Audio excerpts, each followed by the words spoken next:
भारत के tax system में एक बहुत बड़ा बदलाव होने जा रहा है। जी हाँ, जीएसटी का एक नया रूप आ रहा है। हाल ही में एक बहुत ही अहम बैठक हुई जिसमें कुछ ऐसे फैसले लिए गए हैं जो न सिर्फ कारोबारियों के लिए बल्कि हम सबके घर के बजट पर सीधा असर डालेंगे। तो आखिर ये बड़ा बदलाव है क्या और इसका मतलब क्या है? चलिए इसे बिल्कुल आसान भाषा में समझते हैं। देखिए, इस पूरे बदलाव की जड़ एक शब्द में छिपी है: सरलीकरण। पहले क्या था? जीएसटी सिस्टम में 5, 12, 18 और 28% के 4 अलग अलग टैक्स रेट थे। इससे ना अक्सर कंफ्यूजन होता था। अब इसे बदलकर सिर्फ 2 मेन स्लैब लाए जा रहे हैं, 5% और 18%। सोचिए, 4 से सीधा 2 पर आना, यही इस सुधार का सबसे बड़ा और सबसे जरूरी कदम है। तो सवाल ये है कि ये बड़ा बदलाव लागू कब से होगा? इसके लिए एक तारीख तय कर दी गई है, 22 सितंबर 2025। इस तारीख से पूरे भारत में नया जीएसटी सिस्टम काम करना शुरू कर देगा। अब सरकार ने इतना समय इसलिए दिया है ताकि व्यापारी, कंपनियां और हम जैसे आम लोग भी इस नए सिस्टम के लिए खुद को पूरी तरह से तैयार कर सकें। अब मन में ये सवाल जरूर आता है कि आखिर इतनी बड़ी और जमी जमाई टैक्स प्रणाली को बदलने की जरूरत ही क्यों पड़ी? देखिए, जब कोई सरकार इतना बड़ा कदम उठाती है तो उसके पीछे कुछ ठोस वजह होती हैं। चलिए उन वजहों को समझते हैं जो इस सुधार की नींव हैं।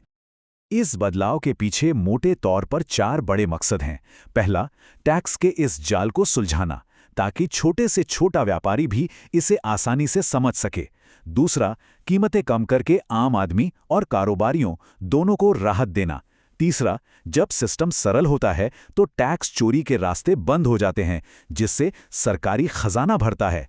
और चौथा, अगर चीजें सस्ती होंगी तो लोग ज्यादा खरीदारी करेंगे, जिससे पूरी अर्थव्यवस्था को एक नई रफ्तार मिलेगी। तो इसका हम सब पर असल में क्या असर पड़ेगा? चलिए सबसे पहले अच्छी खबर की बात करते हैं। कई चीजें सस्ती होने वाली हैं, जिससे घर के महीने के बजट को काफी राहत मिल सकती है। और मजे की बात यह है कि इसका असर सीधा हमारी महीने की ग्रोसरी लिस्ट पर पड़ेगा। साबुन, टूथपेस्ट जैसे रोजमर्रा के सामान, घर के लिए एलईडी बल्ब, मोबाइल का चार्जर और खाने पीने की कई चीजें, इन सभी के नए कम टैक्स वाले स्लैब में आने की पूरी उम्मीद है। इसका सीधा मतलब है कि इन पर होने वाला खर्च कम हो सकता है। लेकिन जैसा कि होता है, सिक्के का हमेशा एक दूसरा पहलू भी होता है। तो जहां कुछ चीजें सस्ती होंगी, वहीं कुछ चीजों पर टैक्स का बोझ बढ़ने वाला है। आइए देखें कि किन चीजों की कीमतें बढ़ सकती हैं। यहां सरकार का फोकस लग्जरी आइटम्स पर साफ दिखता है। महंगी गाड़ियां और एयर कंडीशनर जैसी चीजें, जिन्हें लग्जरी माना जाता है, उन पर टैक्स का बोझ बढ़ सकता है।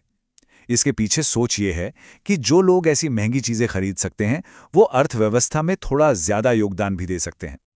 अच्छा, यहां एक जरूरी बात ध्यान में रखने वाली है। सिन गुड्स यानी सिगरेट और पान मसाला, इनका मामला थोड़ा अलग है। इन पर नई दरें तुरंत लागू नहीं होंगी। ये तभी लागू होंगी जब राज्यों को दिए जाने वाले मुआवजे का कर्ज पूरी तरह से चुका दिया जाएगा। तो फिलहाल इन पर पुरानी दरें ही चलती रहेंगी। तो कीमतों से थोड़ा आगे बढ़कर सोचते हैं, इस बदलाव का छोटे व्यापारियों और आम जनता की रोजमर्रा की जिंदगी पर क्या असर होगा, क्योंकि ये सिर्फ खरीदने और बेचने से कहीं ज्यादा है। जरा एक छोटे दुकानदार के बारे में सोचिए, जिसके लिए जीएसटी रिटर्न भरना एक सिरदर्द हुआ करता था। इस नए सिस्टम से उसकी ये परेशानी बहुत कम हो जाएगी। अकाउंटेंट्स और सीएस के लिए भी कागजी कार्रवाई सरल होगी। और आखिर में, जब बाजार में जरूरी चीजें सस्ती मिलती हैं, तो इसका सीधा फायदा हर घर के बजट को होता है। ये बदलाव वाकई कई लेवल पर राहत लाने की क्षमता रखता है। जब बदलाव इतना बड़ा हो तो तैयारी करना बहुत जरूरी हो जाता है।